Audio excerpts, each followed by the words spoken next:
നമസ്കാരം. ഇന്ന് ഞാൻ വന്നിരിക്കുന്ന വളരെ സ്പെഷ്യൽ ആയിട്ടുള്ള ഒരു റെസിപ്പി ആയിട്ടാണ്. സാധാരണ നമ്മൾ കുൽഫി റെഡിയാക്കി എടുക്കുന്ന സമയത്ത് നമുക്ക് ഒത്തിരി പാൽ ആവശ്യമായിട്ടുണ്ട്. കാരണം അത് നല്ലതുപോലെ കുറുക്കി എടുത്തിട്ടാണ് നമ്മൾ കുൽഫി തയ്യാറാക്കി എടുക്കുന്നത്. ഇതങ്ങനെയൊന്നും ചെയ്യാതെ പെട്ടെന്ന് തന്നെ നല്ല ടേസ്റ്റി ആയിട്ട് കഴിക്കാൻ കഴിയുന്ന നല്ലൊരു അടിപൊളി കുൽഫിയുടെ റെസിപ്പിയാണ്. അപ്പോൾ ഇതിനകത്ത് നമ്മൾ ക്രീം അതുപോലെ തന്നെ പാൽപ്പൊടി അങ്ങനെയുള്ള കാര്യങ്ങളൊന്നും തന്നെ ഉപയോഗിക്കേണ്ട ആവശ്യമില്ല. അപ്പോൾ നമുക്ക് വേഗം തന്നെ ഇതെങ്ങനെയാണ് ഉണ്ടാക്കിയെടുക്കുന്നത് നോക്കാം. അപ്പോൾ ഈ ഒരു കുൽഫി തയ്യാറാക്കി എടുക്കുന്നതിനായിട്ട് ഒരു ബൗളിലോട്ട് നമുക്കൊരു 8 ടേബിൾ സ്പൂണിനടുത്ത് അവൽ ചേർത്ത് കൊടുക്കാം. അപ്പോൾ ആ വെള്ള കളറിലെ അവലാണ് കേട്ടോ ഇതിന് വേണ്ടിയിട്ട് ഉപയോഗിക്കുന്നത്. അപ്പോൾ അവൽ ചേർത്ത് കൊടുക്കുന്ന സമയത്ത് നിങ്ങൾക്കത് ചെറുതായിട്ട് റോസ്റ്റ് ചെയ്തിട്ട് വേണമെങ്കിലും ചേർത്ത് കൊടുക്കാം. ചെറുതായിട്ട് നെയ്യ് ഒഴിച്ചിട്ടൊന്ന് റോസ്റ്റ് ചെയ്ത് വേണമെങ്കിലും ചേർക്കാവുന്നതാണ്. ഇതിപ്പോൾ ഞാൻ അങ്ങനെയൊന്നും ചെയ്തിട്ടില്ല. ഇതിലോട്ടേക്ക് നമുക്കൊരു 1/4 കപ്പിനടുത്ത് പഞ്ചസാര ചേർക്കാം. അത് ഓരോരുത്തരുടെ മധുരത്തിനനുസരിച്ച് ചേർത്ത് കൊടുക്കാം. പിന്നെ നമുക്കൊരു 6 7 കശുവണ്ടി പരിപ്പ് ചേർക്കാം. ഇതിലോട്ടേക്ക് ഞാൻ കുറച്ച് ഉണക്കമുന്തിരി ചേർക്കുന്നുണ്ട്. അതുപോലെ തന്നെ കുറച്ച് പിസ്ത ചേർക്കുന്നുണ്ട്. ഇപ്പോൾ ഇതിന് പകരം നിങ്ങൾക്ക് ഒരു 10-12 കശുവണ്ടി പരിപ്പ് മാത്രം ഉപയോഗിച്ചാലും മതി കേട്ടോ.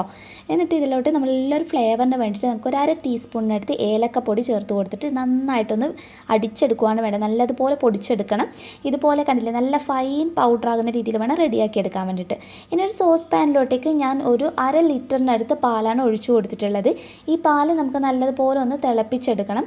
പാല് നന്നായിട്ട് തിളച്ച് വരുന്നുണ്ട്. അപ്പോൾ ഇതിലോട്ടേക്ക് ഞാൻ വളരെ കുറച്ച് ഒരു പിഞ്ച് മഞ്ഞൾപ്പൊടി ചേർത്ത് കൊടുക്കുന്നുണ്ട്. ഓപ്ഷണലാണ്. നമ്മൾ സാധാരണ പാല് കുറുക്കി എടുത്തിട്ട് ശരിക്കും ആ ഒരു മലായി റെഡി ആയിട്ടാണ് നമ്മളൊരു കുൽഫി റെഡിയാക്കി എടുക്കുന്നത്. അപ്പോൾ ആ ഒരു കളറ് കിട്ടാൻ വേണ്ടിയിട്ട് മാത്രം ചെറിയൊരു രീതിയിൽ മഞ്ഞൾപ്പൊടി ചേർത്തിട്ടുണ്ടെന്നേ ഉള്ളൂ. ഓപ്ഷണലാണ്, നിർബന്ധമില്ല.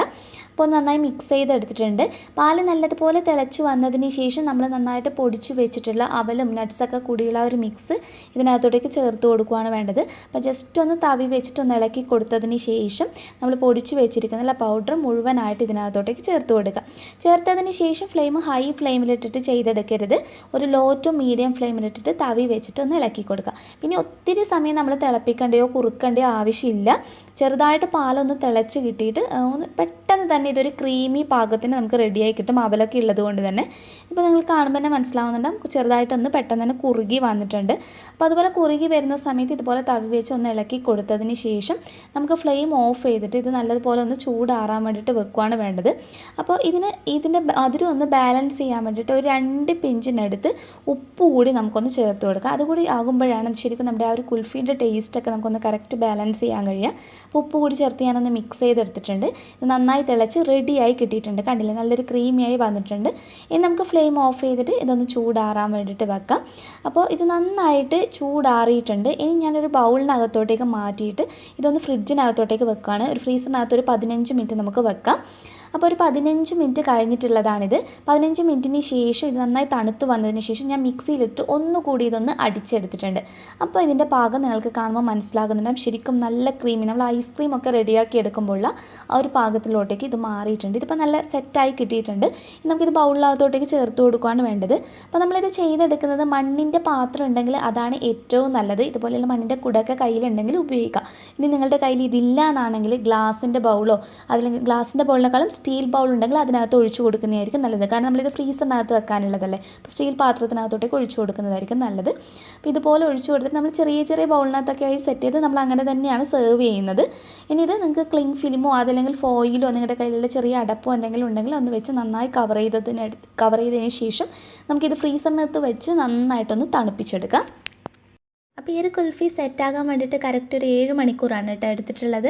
അപ്പോൾ ഈ ഫോയിലൊക്കെ നമുക്കങ്ങ് മാറ്റാം. അപ്പോൾ നമ്മൾ സാധാരണ മോൾട്ടിലൊക്കെ ഉണ്ടാക്കിയെടുക്കുന്നത് പോലെ തന്നെ നല്ല ഒരു തിക്കായിട്ടുള്ള ആ ഒരു പാകത്തിന് തന്നെ ഇത് റെഡിയായി കിട്ടിയിട്ടുണ്ട്. നമ്മൾ സാധാരണ ഇതുപോലെ തന്നെയാണ് നമ്മൾ സെർവ് ചെയ്യുന്നത്.